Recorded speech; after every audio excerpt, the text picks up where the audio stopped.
nosotros hemos elaborado un proyecto de ley de tierra y desarrollo productivo partiendo de una acumulación constante de hechos en la vida propia.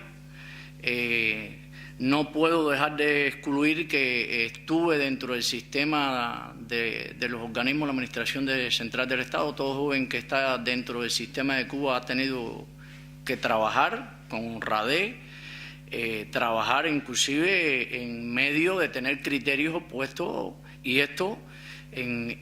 diversas oportunidades me costó el puesto de trabajo y me costó el haber emigrado hoy también, porque nunca pensé salir de mi país. De hecho, en mis responsabilidades fui presidente de la Sociedad Cubana de Derecho Agrario de la Unión Nacional de Juristas de Cuba, miembro del Consejo Nacional. Por lo tanto, en los años 98 tuve una gran participación en el desarrollo, en los proyectos de desarrollo del cooperativismo, partiendo de la situación económica que había en Cuba. Y relacionado a todo esto,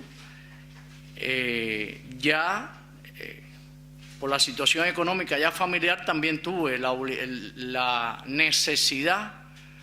partiendo del salario que ganaba como funcionario de 345 pesos, moneda nacional no alcanzaba casi ni para $15,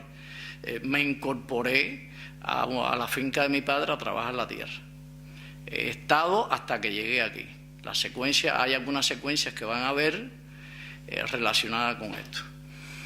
En el año 2005, dada la situación de la producción en Cuba y de la producción de alimentos, tomé la decisión de solicitar un área de tierra a nombre de mi padre. Se nos fue entregada y es parte de las imágenes que un momento van a ver ahí en la parte de lo que es el testimonio como productor que tengo. En cuanto al proyecto de ley de tierra y desarrollo productivo que elaboramos, esto fue una iniciativa dentro del plan legislativo de la corriente agramontista, y partiendo de los conocimientos acumulados nos dimos la tarea de elaborar una propuesta de ley para la transición democrática en el país. Este proyecto de ley para la transición se le entregó a los organismos del Estado en Cuba, quiere decir, se le circuló por las distintas vías electrónicas, por vía certificada a los distintos organismos del Estado de la República de Cuba. En ese sentido, no ha habido respuesta contestataria por parte del gobierno cubano, ni la habrá, suponemos nosotros, sobre este proyecto de ley, que es un proyecto de ley liberalizador. En Cuba, en este momento, el régimen de propiedad de la tierra está estructurado en 4 formas fundamentales de propiedad: la estatal, la cooperativa privada, la individual y la cooperativa, que es un engendro de cooperativa privada y estatal y pública, que es la famosa VPC, que vienen siendo como especie de zonas agrarias establecidas por el Estado de trabajadores que antiguamente estaban vinculados a las entidades del Estado allí. Y entonces, en ese sentido, y las empresas estatales que tiene el propio régimen en producciones agropecuarias, que son las que están vinculantes, son las que atienden estas formas de producción cooperativa, las 4 formas de producción que hay en el país. En este sentido, nosotros,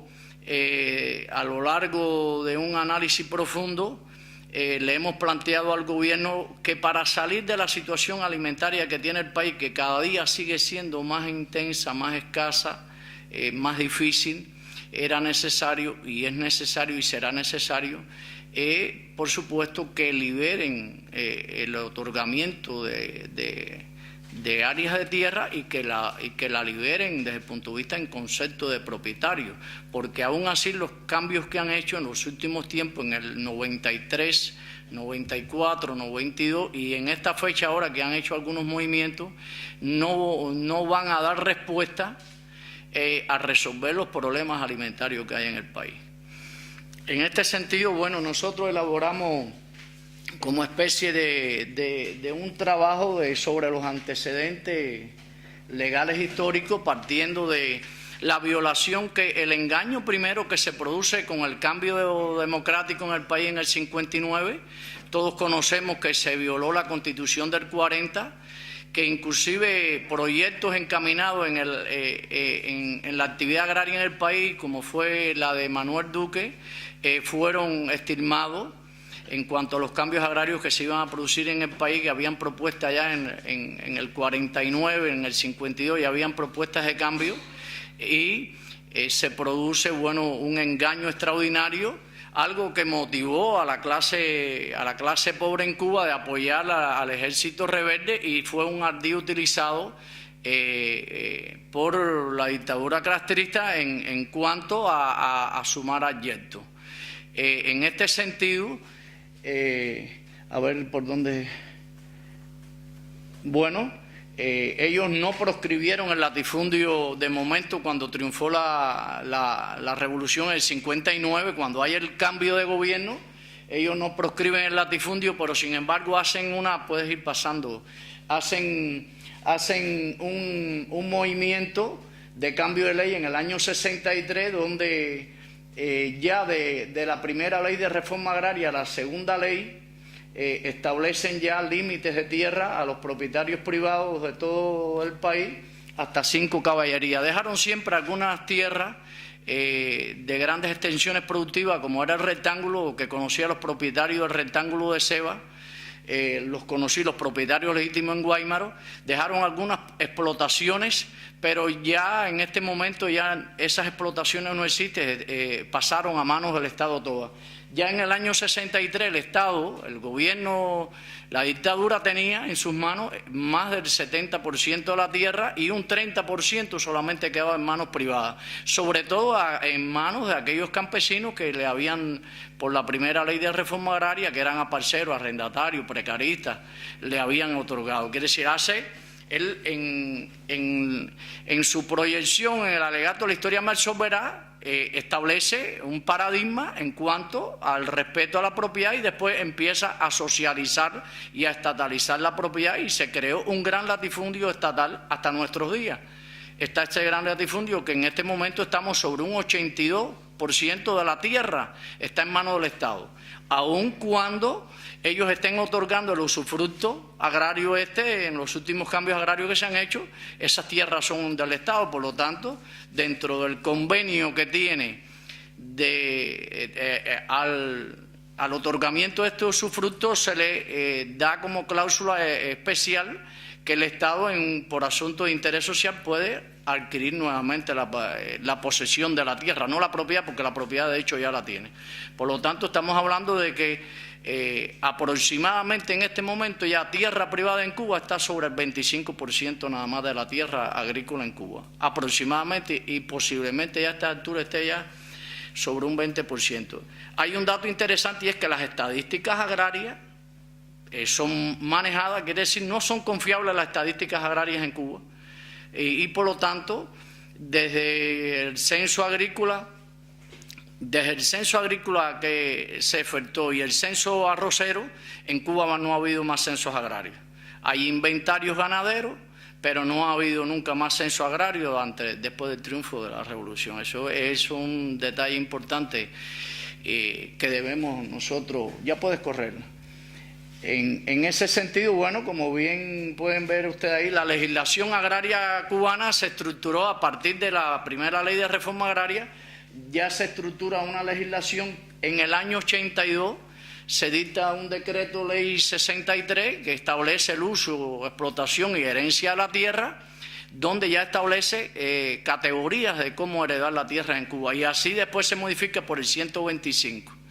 Bueno, la tierra en Cuba, para ser heredada hay que trabajar la tierra, estar presente trabajando la tierra, y es heredada de manera consanguínea y de manera parental si no existe el heredero consanguíneo. Administrativamente esta herencia se otorga al poseedor, al que la tiene en explotación, y el Estado entonces lo que le concede es una transmisión en usufructo de la tierra. En este momento Decreto Ley 125, que es el que está en vigor, establece que para tú heredar la tierra, aunque sea por vía consanguínea, tienes que tener como mínimo 5 años de permanencia de trabajo para heredar la tierra de tu familia. Si no, no la puedes heredar. Te puedes convertir, el Estado adquiere la propiedad de la tierra y te la otorga en usufructo porque estás en posesión de ella, pero ya pierdes el derecho de propiedad. Es una forma de cómo ellos fueron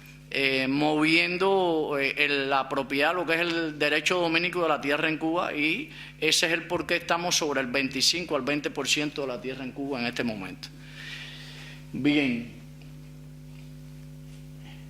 sobre el tema de la cooperativización agraria, esto es un tema que comienza sobre los años 72, 70, hasta el 76, que sale la primera constitución de la República, del gobierno cubano, del gobierno socialista allí, del gobierno comunista, y entonces en relación a esto se hace un trabajo que fue lo que terminó con la propiedad casi privada de la tierra, porque ya la cooperativa se constituía en un ente jurídico y a partir de constituirse en un ente jurídico ya era dirigido, administrado, y las formas electivas ya eran maniobradas y manipuladas por el gobierno cubano y por el Partido Comunista de Cuba, el único partido que ustedes saben que existe en Cuba y que manipula todo lo que es el sistema político, administrativo de la sociedad cubana.